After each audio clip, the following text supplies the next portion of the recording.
pas se préparer à prendre les décisions qui s'imposent pour le bien de notre communauté, je vous invite à prendre un temps de réflexion.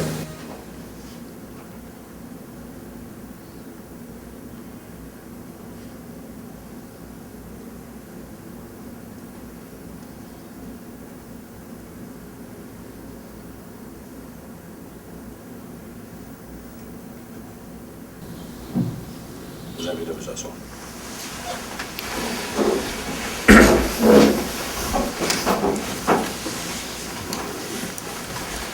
Alors, bienvenue à cette séance du Conseil de la Ville de Civil en ce 2 avril.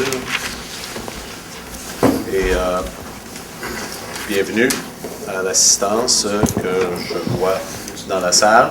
Oui. Je présume connaître à l'avance le sujet dont vous voulez nous traiter. Et j'annonce immédiatement, puisque notre conseillère et les conseillers étaient en accord, que contrairement à ce que l'on fait habituellement, mais le maire peut le faire, puis mes conseillers sont en accord, nous allons faire 2 périodes de questions. Une période de questions à la finale, comme habituellement, et nous allons faire une période de questions en première phase, après le numéro 4, si je ne me trompe pas, après l'adoption du procès-verbal. Et cette première période de questions-là sera dévolue strictement à la question du projet d'agrandissement de IGA Extra. S'il y a d'autres questions, je ne vais pas les prendre, mais en dernière période de questions. Ça va vous permettre, si vous voulez libérer et quitter plus tôt, ça va vous permettre de le faire. Si par contre vous avez vraiment l'intérêt de nous entendre, ça va nous faire plaisir, hein? Vous pouvez rester jusqu'à la fin. Vous pouvez faire les 2 périodes de questions. Alors, ce n'est pas une façon de vous envoyer, au contraire, c'est juste une façon de faire en sorte de respecter l'assistance, sachant qu'on connaît le point qui vous intéresse.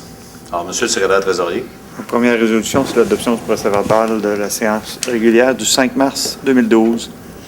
Proposé. Proposé par M. Blier. Appuyé par M. Bergeron. Alors, le sujet suivant, c'est la demande de dérogation mineure par Sandalwood pour l'agrandissement du magasin Coop IGA. OK. Alors, nous passons immédiatement à la période de questions. Comme je vous dis, période de questions qui sera dévolue strictement à la question de l'agrandissement possible, la demande d'agrandissement qui est sur la table concernant IGA Extra. Une période de questions, c'est le maire, bien sûr, qui dirige son conseil. Je dirige la période de questions. Je vous demande de respecter ce que j'avance sur cette question-là. Ce n'est pas une question de faire une rencontre ou une réunion contradictoire.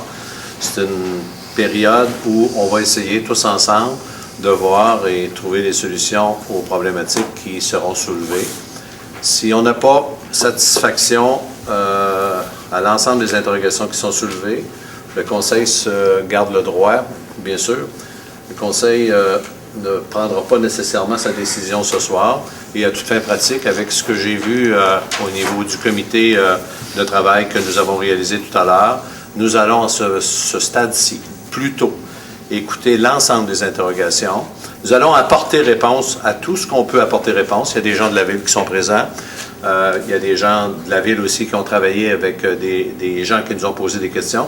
Et vous avez les responsables de IGA Extra qui sont dans la salle, qui peuvent aussi nous aider à apporter des réponses. S'il subsiste des questions, le Conseil prendra les moyens nécessaires pour trouver les réponses et prendre sa décision normalement au Conseil de mai, le 7 mai prochain, si je ne me trompe pas, M. le secrétaire trésorier.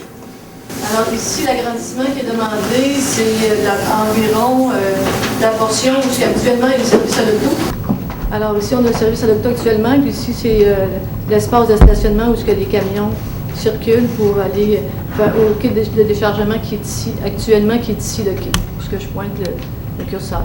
Alors l'agrandissement fait en sorte qu'on déplace les quais de réception ici, pour justement faire en sorte que la circulation soit mieux au niveau des camions, qui puissent décharger de ce côté-ci et dégager cette pointe ici au niveau de la rue Vallée, de la rue Théodore, pour que ça puisse fonctionner et circuler d'une meilleure façon.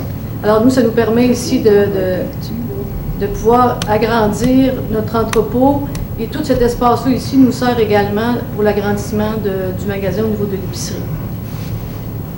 ce niveau-là. Fait que c'est un peu ça, là, les changements qui sont apportés. Ici, ben, l'espace qui est actuellement, là, par rapport au service à l'auto, demeure la même. C'est strictement, le mur est fait au niveau du service à l'auto. Fait que c'est ça l'agrandissement qui est demandé ici, au niveau du magasin quoi. Est-ce que l'agrandissement, Mme Corriveau, est à la même hauteur que l'édifice actuel? Oui, l'agrandissement est à la même hauteur. C'est environ 10 000 pieds carrés, 9 000 à 10 000 pieds carrés d'agrandissement. Alors le mur qui est ici, nous autres, on suppose qu'il va y avoir la circulation, mais il va y avoir moins de bruit de ce côté-là, étant donné qu'il n'y aura plus de service à l'auto. Le service à l'auto disparaît. On enlève complètement le service à l'auto parce que je peux vous dire que dans la province de Québec, je pense qu'actuellement, il y a 2 supermarchés qui ont encore un service à l'auto. Les autres supermarchés, c'est un service que l'on fait au niveau... on va porter la marchandise directement dans les voitures. Alors, on va offrir ce service-là dans l'avenir et il n'y aura plus de service à l'auto qui va être disposé du côté droit du magasin. Alors, beaucoup moins de circulation, beaucoup moins de bruit ici pour les gens qui demeurent sur la rue Vallée. Pour ce qui est de ici, les gens qui demeuraient sur l'avenue Théodore, alors je sais qu'on avait beaucoup de plaintes, puis peut-être vous autres aussi, les gens qui sont sur la rue Vallée, au niveau des odeurs, au niveau du compacteur à déchets, au niveau de... Alors à ce moment-là, cet agrandissement-là aussi va permettre pour nous en tout cas, c'est pas encore déterminé avec le grossiste Sobèse, mais ça va être corrigé pour qu'il n'y ait plus d'odeur au niveau du compacteur à déchets pour éliminer également ça. C'est pour ça qu'on fait l'agrandissement aussi, pour éliminer ces odeurs-là, se rendre conforme au niveau des normes. Est-ce que ça va éliminer le trafic qui rentre et qui sort des autos? Ça, je peux vous dire qu'on travaille très fort pour essayer d'arriver de faire en sorte que cette rue-là, que les gens puissent comprendre que ce n'est pas... Oh, j'ai des changements, je vais mettre ça dans le front, excusez. Pour que les gens comprennent que la rue de la ville termine ici. Hein. Le reste, c'est un stationnement. Alors, c'est sûr que nous, on veut travailler en collaboration avec les gens qui sont disposés à le faire avec nous pour faire en sorte que les gens comprennent que ça, c'est un stationnement, ce n'est pas une rue. Alors, c'est sûr qu'on va faire tout ce qui est dans notre possible pour faire des indications, pour que les gens sachent qu'ils rentrent dans un stationnement et non sur une rue, pour faire en sorte qu'il y ait le moins possible de trafic à ce niveau-là. Parce que le trafic qui est là est censé servir strictement à nos camions et non pour les gens qui circulent en arrière au niveau des rues. Mais c'est sûr et certain qu'on ne va pas faire le trafic et engager un agent de sécurité pour faire à longueur de journée, mais on va essayer de travailler très fort pour faire en sorte que les gens qui circulent ici soient des gens locaux et non des gens qui viennent de partout pour circuler par là en pensant que c'est une rue. Si ça... Je m'excuse, madame, mais je vais rajouter. Si ça peut aider, puis vous l'avez effleuré, madame Corriveau, nous ne sommes pas chez nous comme ville, mais les services que nous avons qui peuvent s'occuper de cette problématique-là, parce qu'on sait que c'est une problématique, on pourra vous donner un coup de pouce.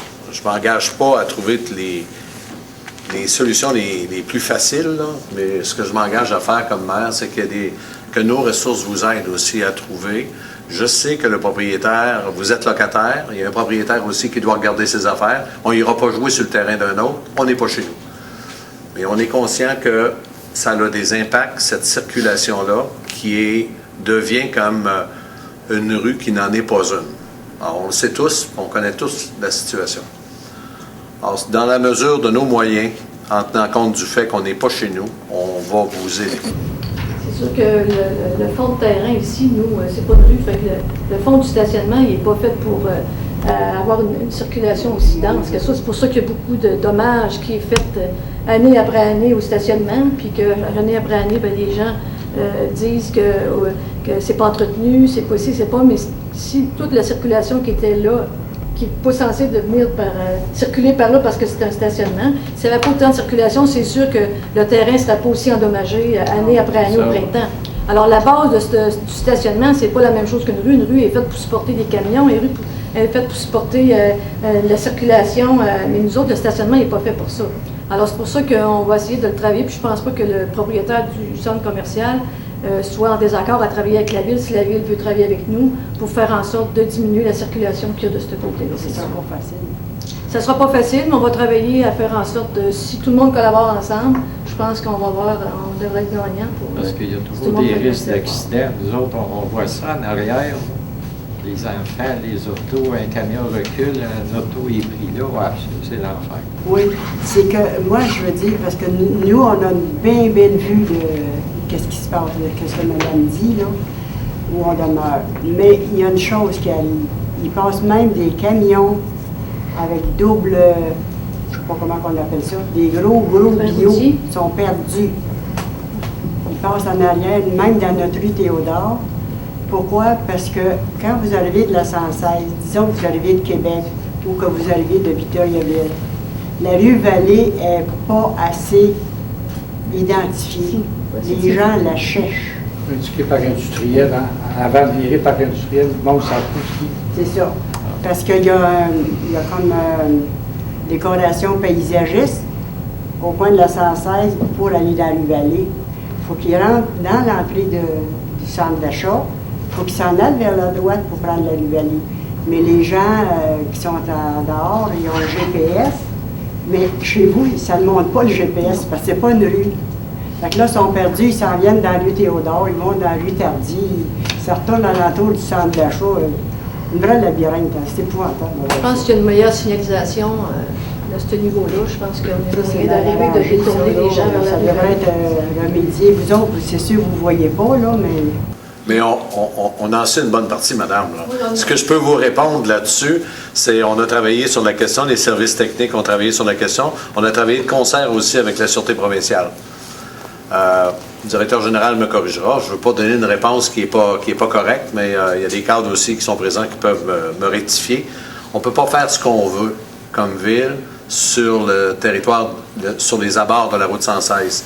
Les abords de la route 116, comment je dirais ça, ne sont pas propriété de la ville. Là. Parce que c'est pas identifié, le parc industriel de la 116, de où vous arrivez. C'est identifié. Oui, madame, c'est identifié en s'en venant de la rue Saint-Louis. Quand vous êtes sur la 116, le parc industriel est identifié. Alors, repassez ce soir, vous allez le voir. Sauf qu'il y a de la technologie aussi avec laquelle vous l'avez mentionné vous-même. Ça s'appelle des GPS. Les GPS n'ont pas les cartes de lecture dont possèdent les camionneurs. Il y en a dont les cartes de lecture ne sont pas nécessairement celles qu'ils devraient posséder. Parce que normalement, si vous suivez la 116, passez sur la 116, vous allez passer en avant de l'usine de filtration, continuez, vous allez voir que le parc industriel est très bien indiqué avec une flèche droite qui vous conduit à la rue Saint-Jean. C'est sûr que s'il y avait une meilleure signalisation quand on arrive vers la rue Vallée, vous mentionnez aux gens de tourner vers la rue Vallée, non de passer même pas la rue Vallée. C'est sûr que ça aiderait probablement. Parce que les gens ils pensent que la rue continue là, mais il n'y a plus de rue là. Alors, il faudrait vraiment les diriger vers ceux qui se mêlent, qui se trompent, mais les diriger vers la rue Vallée. Les camions, ils pensent que c'est une rue publique. Des gros camions. Il y aurait des mix, même. Oui, il y a toutes sortes de choses. J'en ai déjà suivi un. Votre aspect peut bien briser. Il y aurait d'autres questions. Oui, madame. Moi, par rapport à le bruit, tu sais, en élevant un mur aussi haut que la bâtisse, on restreint l'espace, fait que le bruit va être aussi prononcé. Avez-vous pensé à réduire, je ne sais pas de quelle manière, mais ce bruit-là, la circulation, quoi que ce soit, pensez faire quelque chose? Ben, moi, je ne sais pas si... Parce que le bruit, parce que le mur est déjà ici, là. Oui. Il y a déjà le mur qui est là, si c'est seulement qu'il y a service à l'auto. Oui. Ben, c'est sûr que si on travaille à baisser la circulation, c'est sûr que moi, les camions, c'est censé... Les gens qui sont censés passer là, c'est juste nos camions, nous autres, de livraison, qui livrent de telle heure à telle heure. Moi, je pense pas que ça va augmenter ici le bruit parce qu'on est Ça va toujours le rapprocher pas mal. C'est juste Pardon? que ça va le rapprocher pas mal si vous laissez 24 pieds de chemin. Ben, moi, j'ai pas fait d'études de bruit là, sur si ça va avoir plus Peut-être de d'en bruit faire ou moins de une parce qu'il y a des bruits prononcés face à ça. Tu sais, par rapport au transport, les camions stagnants pour la livraison, il y en a gros qui stagnent là. Non, plus ici. Non, ils vont plus, ils vont s'en venir ici. Oui, oui, oui. Mais présentement, là, on a beaucoup de bruit. Puis en élevant un mur aussi haut que la bâtisse, en rapprochant chez nous, là, tu sais, sur nos lignes, le bruit va être plus prononcé, moi, je pense, dans la circulation. Dans le fond, vous manifestez, madame, une inquiétude à l'effet qu'en ayant un mur plus près des propriétés, que ça risque d'élever le bruit. Oui. Bon, on ne pourra pas donner réponse à ça ce soir, ni mme Non. Corriveau, ni personne au niveau technique. Rien pensé face Ouais. à la construction. Mais c'est peut-être un point qu'on va retenir à l'effet de le faire regarder, cette question-là. Parce que nous, c'est vraiment le bruit, puis la circulation qui est... c'est autant résidentiel que commercial, là, il en passe vraiment beaucoup. Ici. Oui, dans ce passage-là. C'est sûr que commercial, il va toujours en avoir. Oui. Moi, c'est sûr. Ben, commercial, c'est nous, c'est censé être notre local à nous qui passe là, et non le local qui s'en va dans la ville. Là. C'est supposé d'être nos camions à nous. Puis nous, ben, il y a vraiment des heures spécifiques au niveau de la livraison. Ils ne peuvent pas livrer de telle heure et telle heure. C'est quoi les heures? Nous autres, c'est de 5 heures le matin, mais là, c'est 6 heures, mais ça va être 5 heures avant. Mais maintenant, c'est ça, mais ils vont revenir à 5 heures parce qu'il y a une petite période là, qu'il faut s'adapter là-dedans. Puis, en principe, 2 heures l'après-midi, il n'y en a plus de livraison. Oui. Fait que le bruit dès 5 heures le matin, ça arrive. Ouais. C'est sûr qu'il y a des revêtements aussi à l'extérieur qui absorbent plus le son qu'un mur de briques. C'est sûr que là, vous devez en avoir plus parce que les camions sont tous ici. Là. Mais même nous, on est plus avancés. Je veux dire, c'est parce que les camions circulent, souvent ils attendent ici, parce que s'il y en a déjà 2 ici au quai de réception, les camions attendent ici. Fait que c'est sûr que là, en dégageant ça ici, de ce côté-là, c'est pour ça qu'on les met là, justement pour faire en sorte de faire qu'il y ait plus d'espace pour les camions s'il y en a qui attendent, parce qu'habituellement, ils sont censés chacun avoir 2 heures, mais des fois, il y en a qui arrivent plus tôt, parce qu'ils ont fini leur livraison à l'heure plus de bonne heure. Fait que s'ils attendent, bien, ils vont attendre plus ici et non ici. Là. Ils n'attendront pas là, les camions. Mais même le champ de mine qu'on parlait de la route tout à l'heure, le champ de mine que là, juste les camions quand ils passent à 5 heures du matin. Ben, quand ils passent, les nids de poule. C'est vrai que ça a l'air d'un champ de mine. C'est un champ de mine, ouais. Même s'il passe à la vitesse, ça résonne. C'est juste l'approche du mur. Juste penser au revêtement, peut-être. Non, on va le regarder. C'est une bonne suggestion. C'est sûr et certain que nous, on a un projet d'étude aussi. C'est pas un projet, on commencera pas ça la semaine prochaine. Là. Fait que c'est une bonne, je trouve, une bonne information à aller chercher au niveau du bruit par rapport aux voisins. Excellent. D'autres questions? Sur l'agrandissement, y a-t-il de la ventilation? Ou la ventilation demeure sur le magasin existant? Non, c'est sur le magasin. Ça, on n'a pas le droit de mettre de ventilation tout sur les côtés. Tout se passe au toit. Puis je pense, on n'agrandit pas, parce que ça, on avait tout changé, les équipements neufs, quand on a fait le grand agrandissement en 2000. Là. Fait qu'on n'a pas à ajouter d'unité ou quoi que ce soit au toit. Tout est là. La seule chose qu'on va faire, probablement, c'est de changer les systèmes de réfrigération. Mais ça améliore, ça détériore pas, ça améliore. Parce que ça mène assez de bruit, le système de réfrigération. C'est sûr, mais nous autres, si on n'en a pas, je pense que vous n'aimeriez pas ça avoir vos bananes, pas vos bananes, mais vos saucisses toutes chaudes, puis tout votre steak haché. On n'a pas le choix d'avoir de la ventilation, puis au toit, bien... Ça va rester là tel quel. Oui, ça reste là, ici, les unités au toit, ça ne change pas. Est-ce que vous... là-dessus, madame? Oui. Est-ce que vous... Pardon? Sur la question de la ventilation, parce que c'est pas la première fois que, et le bruit de la ventilation, c'est pas la première fois que je suis interpellé sur la question avec le directeur général. Est-ce que ça serait pensable, et je pense que ça l'est, c'est pas une demande inconsidérée, de faire regarder justement le niveau de bruit qu'occasionnent ces, j'appelle ça ces fans ou ces ventilateurs, là. Il y a peut-être moyen de les abaisser. J'appelle pas abaisser les ventilateurs, mais d'abaisser le bruit. Il y a peut-être moyen. C'est juste ça que je veux dire, parce qu'il y a des qualités au bruit. On sait que le bruit se propage pas de certaines façons. Il se propage de façon plus particulière, en hauteur, etc., etc. Mais je ne suis pas un spécialiste, moi, là-dedans. Mais il y a des gens qui sont capables de faire ce calcul-là. Alors, peut-être que vous pourriez, au moment d'un agrandissement, le regarder, ça. Par exemple, le niveau de décibels qui est sorti de là, puis est-ce qu'il y a moyen de baisser ça? C'est une question que je pose. Moi, je me dis, s'il y a un moyen de le baisser, ça va être parce qu'il va falloir faire une protection. Mais avec la neige, on est assez limité, là, au niveau, parce qu'on vient de construire Princeville, il est neuf de 2008, puis je veux dire, on a essayé de penser à tout parce qu'on a fait un immeuble quand même, qu'on appelle vert dans les normes vraiment environnementales, puis on a la même façon de faire. Les condenseurs, il faut que ça respire, il ne faut pas que ça chauffe à cause des moteurs. Fait qu'on est quand même on est restreint, mais je vais faire quand même une demande au niveau de la réfrigération pour voir s'il y a moyen de voir est-ce que les condenseurs...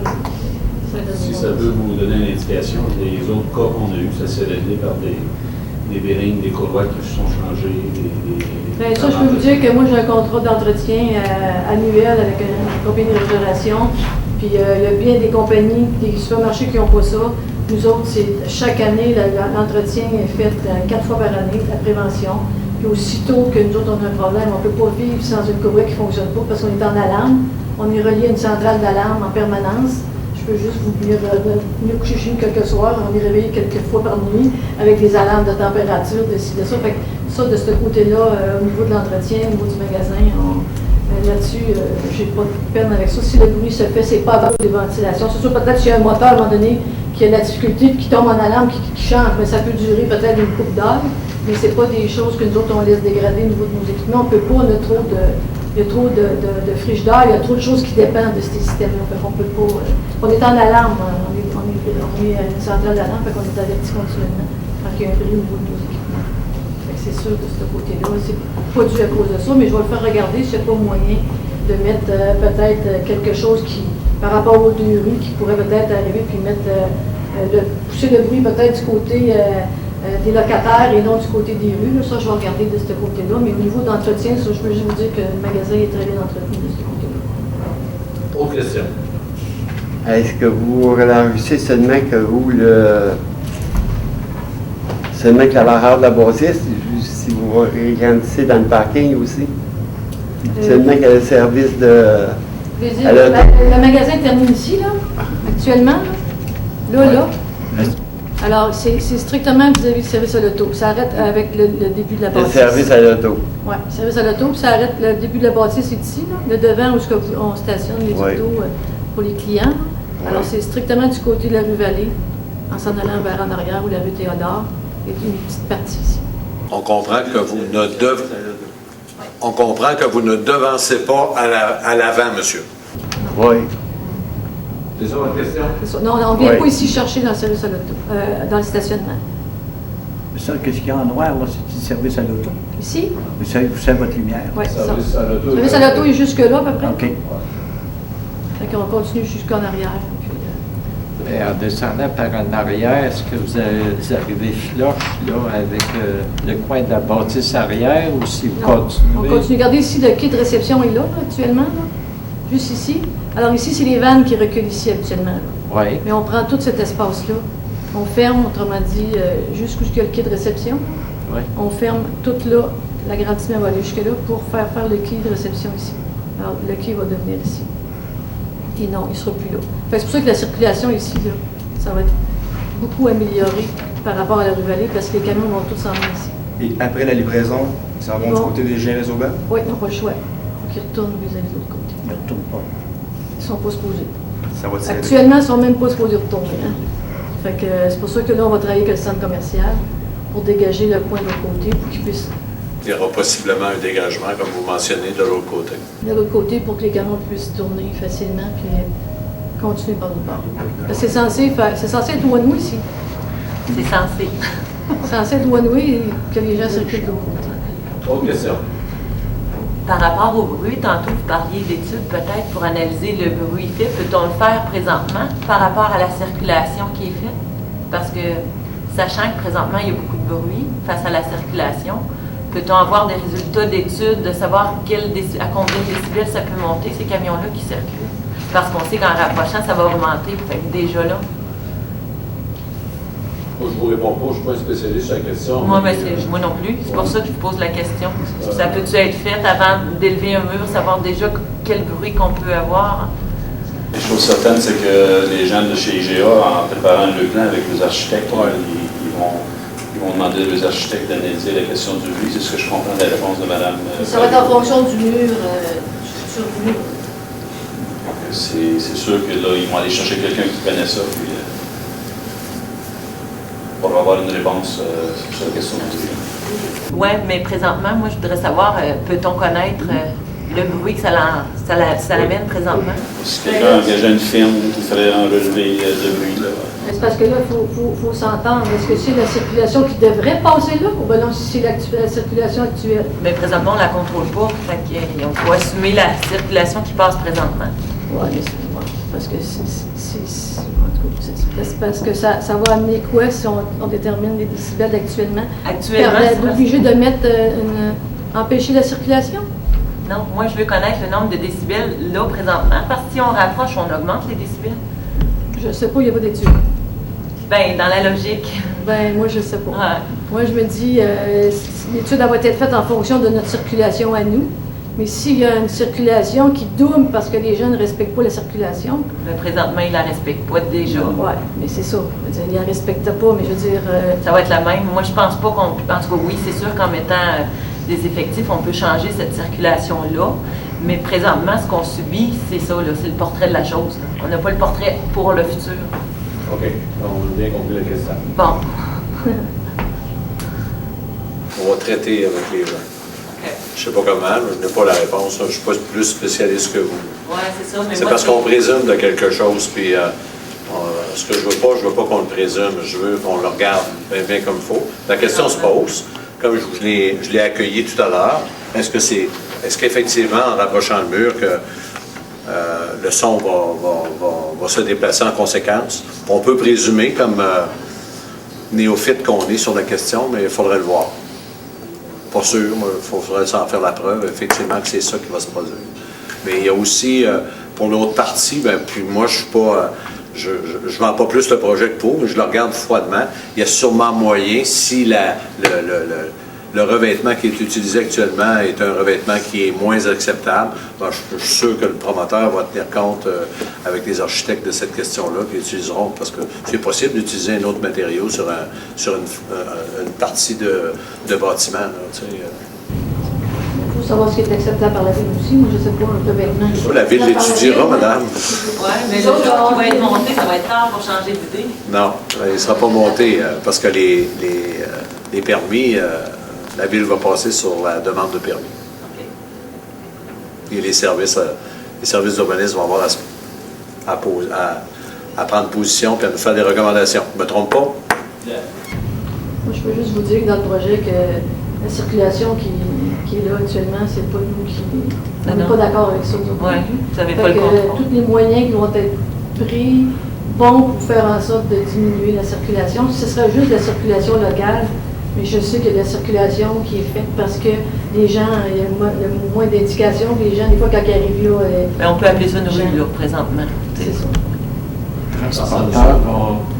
Les transporteurs qui arrivent vont retourner par le même chemin. Les nôtres, là? Oui. Nous, les nôtres, quand ils vont arriver, ils vont se stationner ici. Mais ils vont aller là, ils vont partir par là, ils vont s'en aller sur Jean. Tardy. Ils vont descendre la rue Tardy. Non, pas Tardy, l'autre bord du centre d'achat. Ben, je ne le vois pas, là, le centre d'achat, mais il fait le tour du centre d'achat. Ils vont les virer chez Jean des Aubaines pour prendre la 105. Oui. Ils vont tous passer par là. Oui, bien content. Juste à la fin de notre ben, si le centre commercial accepte le changement, il va le faire. Les voitures stationnées, puis les camions vont passer dans le stationnement. Non, mais ils vont mettre de la signalisation pour pas que les gens se stationnent. En passant, le stationnement, madame, messieurs, le stationnement va réduire de cases. Là. Le nombre de stationnements qui va être à l'arrière, il va y avoir une réduction des cases de stationnement. Le projet prévoit ça. Là. On ne peut pas faire les deux. Là. On ne peut pas maintenir le nombre de stationnements qu'il y a là, de cases de stationnement. C'est le bon mot qu'on dit. Là, on ne peut pas conduire le même nombre et avoir des camions là, qui vont se stationner là. Il va y avoir des choix à faire. C'est ça. Donc, nous autres, le projet est fait en sorte que les camions s'en viennent ici, là, qui passent ici puis qui retournent en avant.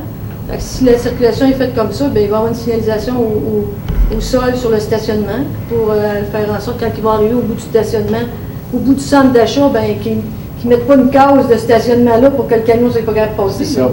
Il va falloir qu'il y ait une signalisation au sol pour que les gens ne se stationnent pas là. Ce ne sera pas nécessairement de moi, mais je l'ai traduit comme maire parce qu'ils se sont adressés à mon bureau. En général, si j'en ai oublié, vous me le ferez savoir. Moi, on m'a parlé, bien sûr, de camions réfrigérés là, qui fonctionnent pendant une certaine période, là, parce qu'il y a des fans là-dessus, puis il y a des courroies, etc. Et ça, que c'était très bruyant, et qu'à l'occasion, on pouvait avoir ça 24 heures de temps. Ça se peut-tu? Ou ça s'est-tu déjà plus dans le passé? Ça s'est déjà plus dans le passé, parce qu'en fin de compte, Avant ça, on était livré avec des camions, pas réfrigérés, mais dans des cages, avec de la glace sèche, parce que notre marchandise congée arrivait dans des cages. Fait que le MAPAC, qui est le ministère de l'Agriculture, des Pêcheries et de l'Alimentation du Québec, à ce moment-là, pour faire en sorte, il y avait peur que la ligne de foie ne soit pas respectée. Alors, ils ont obligé à ce qu'on ait des camions réfrigérés. Alors, les camions réfrigérés, au début, quand c'est arrivé, ben nous, notre transporteur, c'est Bouteille Transport. Alors, ça fait 20 ans, je suis même là-bas, ça fait 20 ans, c'est la même affaire. C'est que les camions reculent au dock, puis nous, Bouteille nous laisse la vanne pour qu'on puisse décharger la marchandise parce que les camions sont pleins. Fait que quand ils ont mis les camions réfrigérés, ça veut que nos employés n'avaient pas nécessairement le temps de vider le camion dans les 5 minutes qui suivaient. Ça fait que le chauffeur de Bouteille, lui, part, il s'en retourne chez Bouteille, il vient chercher la vanne 2-3 heures plus tard. Ça fait qu'à ce moment-là, eux autres, pour donner que la marchandise restait dans le camion, mais ils laissaient marcher le thermo-king sur le camion. Mais ça n'a pas été long que M. Bouteille s'est aperçu de ça, parce que c'est lui qui paye l'essence. Le diesel qu'ils mettent dans le camion. Fait que là, j'ai eu un appel, puis là, il a dit, ça se peut-tu? Moi, je t'assure, si c'était pas vrai, je me disais, ça marche pas à l'eau, ce camion-là. Fait que je m'apercevoir que oui, il laissait fonctionner le camion. Mais quand on s'est aperçu de ça, il a embêté ça, parce que lui, il ne fait pas payer les tâches, moi non plus, il y a du thermopompe. Fait qu'à partir de ce moment-là, le thermopompe, il fonctionne juste quand il vient porter la marchandise. Aussitôt que le camion est arrêté, le thermopompe arrête, maintenant ça fonctionne. Mais c'était vrai qu'il laissait fonctionner quelque part. Pour les camions qui fonctionnent presque des heures de timbre. Nous autres? Oui. C'est un mien. Moi, je reste besoin. C'est parce qu'ils attendent. Parce qu'ils attendent. C'est sûr quand ils attendent, tout ça fonctionne. On n'a pas le choix de l'arrêter, mais une fois qu'ils sont au prix de déchargement, s'ils sont là 1 heure, ils partent, puis c'est sûr et certain que ça reste pour 24 heures dedans. Non, c'était possible 24 heures. OK. C'était le temps que Boutin, sa vanne était là, mais maintenant ça fonctionne. Mais c'est sûr, s'il y a un camion réfrigéré qui attend, mais c'est aussi le thermo-king va fonctionner.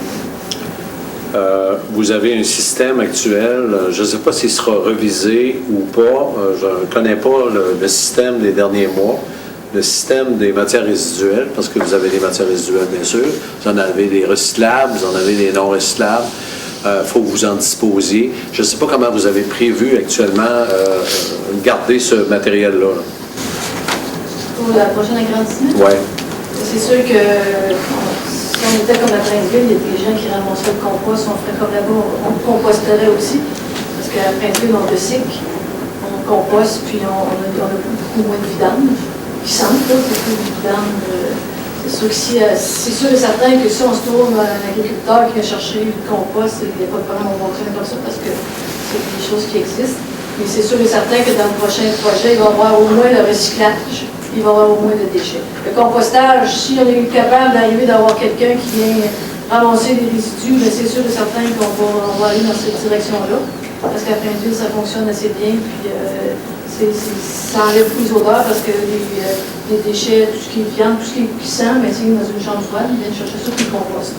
Fait que c'est sûr que nous, on va regarder à faire la même chose qu'on a fait à Princeville. Si on a, c'est sûr et certain qu'il y a des villes qui ramassent, je pense pas que la ville ramasse le compostage. Il faut avoir quelqu'un. Sinon, ben, ça va aller dans les vidanges. Et c'est sûr et certain qu'on va faire un endroit plus fermé où il va y avoir moins d'odeurs qu'il y a actuellement. On veut nous autres éliminer les odeurs au niveau du compacteur. C'est sûr et certain dans la rénovation. C'est un projet même que j'avais averti les gens que j'avais des plaintes des gens de la rue Tardy, de la rue Théodore. Fait qu'il y avait beaucoup d'odeurs, c'est surtout quand il fait chaud. Et nous, on a quand même un système au magasin avec un liquide qu'on injecte dans le compacteur l'été pour justement enlever les odeurs, mais des fois, quand il fait 30-32 degrés. Puis à ce moment-là, on lave aussi dans le tas de camion, mais des fois, ça sent quand même. Je leur avais dit que l'agrandissement de la tête 2012, on est déjà rendu à 2012. Probablement qu'on va voir à vivre encore cet été. Mais on va vider le compacteur plus régulièrement pour faire en sorte qu'il y ait moins d'odeur pour les gens. Mais sur le même endroit, le compacteur? Bien, je vous dirais qu'actuellement, ce n'est pas encore déterminé, mais d'après moi, il ne restera pas au même endroit. Il va changer, peut-être il va avancer parce qu'on veut vraiment faire en sorte que ça soit facile aussi pour le camion de le chercher, parce qu'il faut quand même que le camion soit facile pour lui de venir vidanger, puis un endroit où on va pouvoir fermer pour pouvoir faire en sorte qu'il y ait moins d'odeur. Mais c'est sûr qu'il y a tout un réaménagement à faire à l'intérieur. Si on enlève le kit de réception de ce côté-là, on l'envoie là. Mais nos plans ne sont pas encore faits. Au final, on n'a pas travaillé sur l'intérieur, on est maintenant juste sur l'extérieur. Mais c'est sûr et certain qu'avec les architectes de Sauvé, tout est coordonné au défaut. Je m'étais engagée l'année passée avec les gens de la classe, puis je vais respecter les niveaux de La question que vous n'avez pas, c'est pas une question, mais vous avez effleuré un sujet, celui des matières résiduelles. J'en profite comme maire pour dire que je suis responsable d'un comité au niveau de la MRC. Et une des questions, après avoir passé les derniers contrats sur les matières, j'ai oublié toujours ces termes-là, moi là, actuellement, on ramasse les matières résiduelles, on ramasse le recyclage, on ramasse le reste, mais tout le compostage, etc., c'est une question qui va être posée au niveau de la MRC et on va devoir, au fil des prochaines années, dans pas longtemps, prendre des positions sur cette question-là. On n'aura pas le choix. Et ça va nécessairement toucher toute la partie industrielle et commerciale. Ça fait odeur, puis je peux traduire aussi, c'est invitant pour des animaux qu'on peut considérer comme nuisibles, entre guillemets. Mais il ne faut pas oublier qu'on n'est pas... on est entouré quand même d'agriculture, puis on sait que certains animaux se promènent allègrement dans notre ville, puis on ne les a pas nécessairement invités. Okay. Est-ce qu'il y a d'autres questions? Jean, j'en ai pas oublié, moi. Avec ce que les gens ont demandé, puis ce qu'on a entendu, nous autres, personnellement. Vous êtes en inquiétude, c'est ce que je comprends. Je me permets de dire que je ne pense pas que... Et là, je vous allais dire, je suis prêt à être flanc à la critique, mais comme maire, je peux m'avancer là-dessus. Je pense pas que IGA Extra avance un projet de façon sauvage et de façon inconsidérée. Nous avons traité avec eux. Il y a des gens des services de l'urbanisme qui ont traité avec les représentants que vous voyez, avec Mme Corriveau, entre autres, au cours des dernières semaines ou au cours de la semaine dernière. Ce que vous soulevez, il va être regardé. On va le retraiter à nouveau avec les gens qui veulent faire le projet. Et aussi le propriétaire, parce qu'il y a un propriétaire à la question qui s'appelle le centre d'achat, j'oublie le nom. On va le faire, Sandalwood, nous allons le faire le plus correctement possible. Et en tenant compte aussi, je pense que nous sommes comme municipalité, on ne peut pas se permettre non plus de ne pas avancer, on doit d'avancer. On sait que si on limite, puis là, chacun a le droit à sa pensée, mais comme maire, je m'avance là-dessus, si on limite l'organisation de Extra IGA, comme on peut limiter d'autres marchands d'alimentation, on sait qu'on crée de la fuite commerciale. Ça, c'est le beau jargon actuellement qui est nouveau, là. Mais de la fuite commerciale, vous savez ce que ça veut dire, c'est aller acheter ailleurs. Puis dans notre cas, aller acheter ailleurs, ça ne s'appelle pas même Québec, ça s'appelle acheter à Victoriaville. J'en ai rien contre Victoriaville, j'en ai rien contre le développement de ces milieux-là, mais c'est sûr qu'il faut que nos milieux soient le plus florissants possible pour essayer de passer à travers, et ça passe par un développement cohérent du milieu. C'est notre responsabilité, on a été élus pour ça. Je vais dévoiler aussi quelque chose que je n'ai pas à dévoiler à ce moment-ci. Le comité d'urbanisme, le CCU, le comité consultatif d'urbanisme, qui est formé de gens qui représentent la population, entre autres, et de quelques personnes qui représentent le comité d'urbanisme, a regardé la question.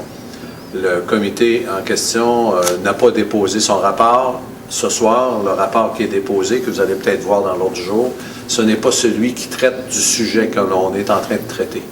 Il va passer au mois de mai. Je ne me trompe pas, Jean. Alors, ces gens-là nous font une recommandation, c'est leur rôle. Ils nous font une recommandation, et cette recommandation-là, je dévoile peu de choses, même s'il n'est pas public. Ils ont une recommandation positive, je ne me gêne pas pour le dire, mais ils ont un certain nombre d'interrogations. Et ces interrogations-là vont faire l'objet de discussions de la part des élus. Nous avons les mêmes interrogations. On n'est pas désincarnés. Nous sommes élus. Eux autres ont été choisis au niveau du comité d'urbanisme pour nous aider à mieux saisir et plus faire attention dans un sens d'acceptation sociale. Vous savez, l'acceptabilité sociale, c'est pas juste des mots maintenant. Il faut que la cohabitation soit la plus agréable possible. Donc, les gens qui sont en projet vont, je vais leur demander de toute façon de trouver les meilleures solutions possibles pour que cette cohabitation-là soit correcte. Nous sommes en ville, nous sommes dans une petite ville, nous avons besoin de ce développement-là, mais en même temps, il faut qu'il soit cohérent avec ceux qui demeurent à côté. C'est le message que je vous livre. C'est comme ça qu'on va travailler. Et comme je considère que la période de questions est terminée, ce que je veux vous dire, c'est qu'il n'y aura pas de décision ce soir. Nous allons prendre des décisions autant pour le nombre de cases que pour les modalités d'agrandissement. Nous allons les prendre entre-temps. Je vais demander au comité d'urbanisme de traiter avec les gens qui sont responsables, soit avec Mme Corriveau ou avec son propriétaire, des sujets qui ont été soulevés. Est-ce que ça vous répond?